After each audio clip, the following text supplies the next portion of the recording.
Hello lovely people, welcome to another book chat, the regular roundup of stuff I've read at some point in my past. I have a couple of books to talk about this week, shall we crack on? Sophie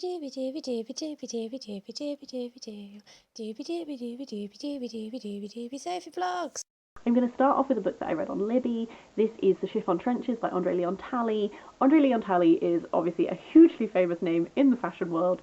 He was worked at Vogue for a long time.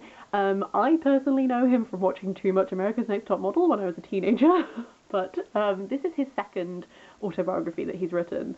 A lot of this was to do with his relationships with people in the fashion world. Specifically, he talks a lot about his relationship with Karl Lagerfeld.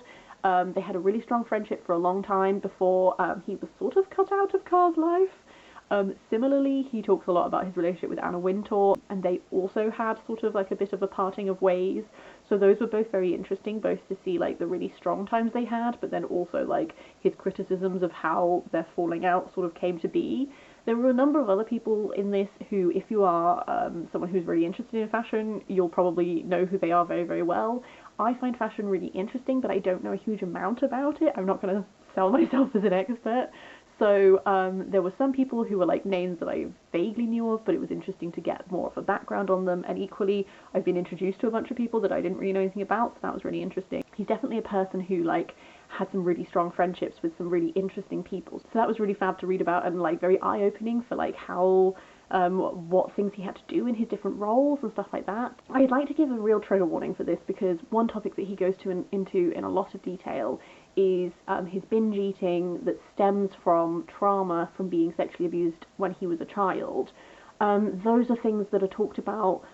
Specifically his binge eating, he talks about quite a lot, his struggles with his weight and that sort of thing, which can very much be triggering for people, so I would like to mention that if those are things that you really don't want to read about, then this is not really the book for you. I felt quite sad reading this because he talks about those in a lot of detail, and then also another thing that sort of stems from the sexual abuse he suffered as a child is also just like he really struggles to be like intimate in romantic relationships and that sort of thing, and a lot of that just felt very sad to read about, sort of because he talks about it, but then he's not really got any answers, you know, like it's just like a fact of his life that like he had these experiences and that's the way he is now. And I don't know, there were times in this, I think, where he came across as quite lonely, and I think it's that combination of like these things that he was going through that were quite private that he didn't really seem to share with a lot of people, and then equally he spends a lot of this book talking about these friendships and stuff, but then at least two of these major friendships sort of fall apart.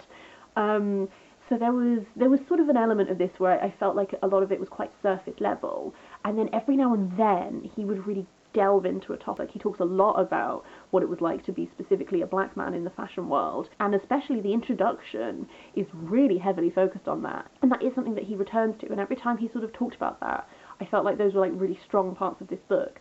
Some of the other parts of the book felt a little bit like surface level, like you might just have like a chapter where he talks about Mamie Campbell and like, we're really good friends, and then a chapter on someone else and like, we're really good friends.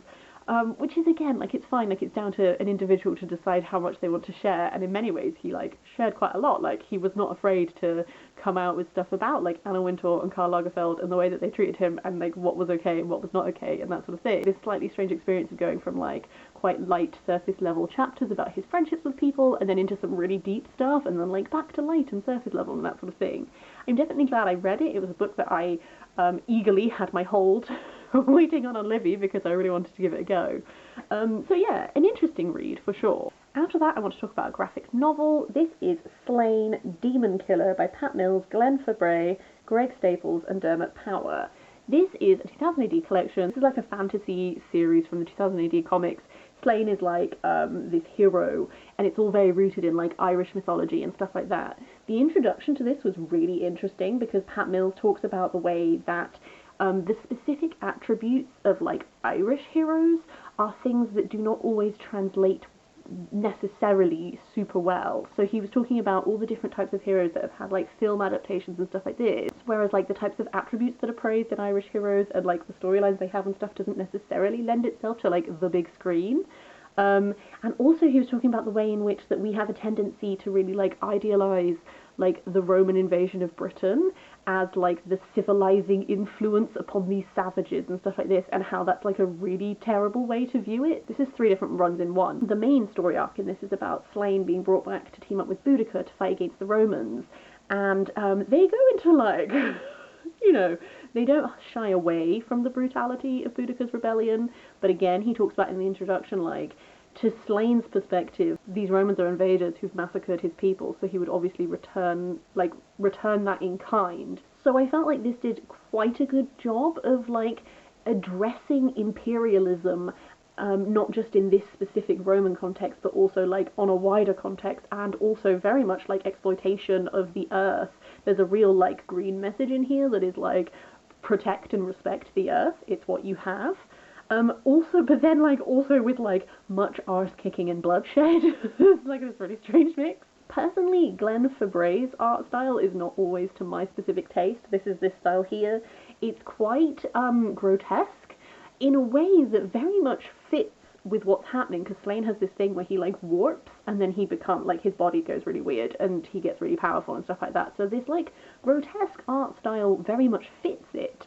It's just I can't say that I like it. I really liked the first one of these, has art by, written down, Greg Staples and Nick Percival. It's this tiny, tiny run called The Jealousy of Neve. The plot is not my favourite, but the art style, I'll find a picture for you. But if I show you this art style, it's this really, like, almost, like, dreamy and romantic. Like, I don't know, I feel like this, with, like, the airbrushing kind of, like, colour palettes and stuff like this, really feels, like, very dreamlike, and tying into sort of folk tales and mythology in that kind of way, rather than this more, like, explicitly, like, grotesque sort of style. The final run of this is, like, a choose-your-own-adventure style piece, which was so cool. It's like an interactive Dungeons and Dragons. So the setup is that, like, Slaine has got to this place, and he's trying to get this big gold cauldron, and then, depending on the choices you make, you flip back and forth, and I just thought it was really, really fun. The D&D aspect is that there's, like, dice rolling, so depending on how you roll also influences where you go in the story, and I just thought it was really, really cool, and I, like, spent way too long, like, doing all of the eventualities. So this was really fun. This was a gift from my dad. My dad always gets me 2000 AD comics for gifts, and I really enjoy exploring them. It's a really great, like, comic education sort of thing. So I had a fun time with this. If any of that sounds like your jam, I'm sure you would too. After that is some poetry. This is The Built Moment by Lavinia Greenlaw. So the first half of this are poems about her father's diagnosis with dementia and then his eventual passing. This first section is very emotional, as you might expect from that. It has a real cohesion to it, which I really admire. The poetry style itself is not hugely, like, the style that I connect to a lot, so I think it's very well done. I can't even really, like, imagine the process of, like, putting those experiences into poems, and I think that she's managed to do it in a very, like, cohesive way. I connected to poems in the second half a bit more. The second half is a bit less cohesive, and the poems explore a lot of different things, but there were just poems within that I personally connected to more as a reader. The final thing I want to talk about is a reread. This is The Rover by Aphra Behn. Aphra Behn is a playwright from, I want to say the 16th century, 1500s, yes. I'm brain of this. I originally studied this while I was at university. I wanted to just do a reread just to see what I think. It's one of those plays where, like, it's about couples ending up together in some way. There's, like, Florinda, who is in love with this one guy, but her brother wants to marry her to this other guy because he's really rich. There's Helena, her younger sister, who is supposed to go into a convent, but she really wants to just, like, essentially, like, have some fun before she does. There's also Angelica, who is a courtesan, and she has set this really high price for herself. And then there's all of these men. So this is one of those which I felt like I had a really interesting reading experience, because I was sort of, like, remembering studying it, and it's one that kind of, like, throws me sometimes, because I don't quite know where she falls, because sometimes I felt like she was making some really, like, actually quite feminist points at the time about the way that, like, specifically in regards to, like, Angelica, like, Angelica's plotline involves the fact that she actually ends up falling for this guy, but he's the guy who you know is going to end up with Helena. so you kind of know that she's doomed. So Angelica, this is like her first experience of like actually like falling in love, and so there's this like really like heartbreaking narrative there, whereby like you reach the end and you think like, oh yay, all the couples are together, but then you have this a figure of Angelica who like for the first time gave her heart to someone and was repaid badly. So it's that thing where Angelica comes out with some sentences sometimes which feel quite like they're making a real point, but then also at the end it ends badly for her. You know, like in film with like the Hays Code, where it was like, oh, you can technically have someone who might be expressing like same-sex desire, but like it has to end badly for them. It kind of felt a bit like that, because Angelica would like come out with things that were very pertinent about like the transactional nature between men and women in a society where women have no power other than like the bargaining chips of their marriage. But then it like ends really badly for her, so I was like, I don't know if this is like a sort of that happening. Similarly, like Helena is a very interesting figure because she like very explicitly like she doesn't want to be a nun, she wants to like get with a dude. And that was quite interesting to watch. The Rover of the title of this, you think refers to the guy that she's gunning for, because he's like, oh, like completely like womanizer, doesn't want to settle down, blah, blah, blah. But then at the end, like something he says sort of implies that Helena is the Rover, and that again was an interesting little twist. I will say, like 16th century playwriting, there are a number of moments where men are like, I'm gonna rape this girl, and it's only like a last minute intervention from something happening that kind of stops them from doing it. So those bits were very uncomfortable to read. So it's like that weird mix where it's like there are things in this that I'm like, actually, is that quite progressive for your time? And then there's a lot where I'm like, no, he's fully determined to rape her until his friend is like, actually, that's my woman. And then he's like, oh, so sorry, dude, I wouldn't have raped your girl.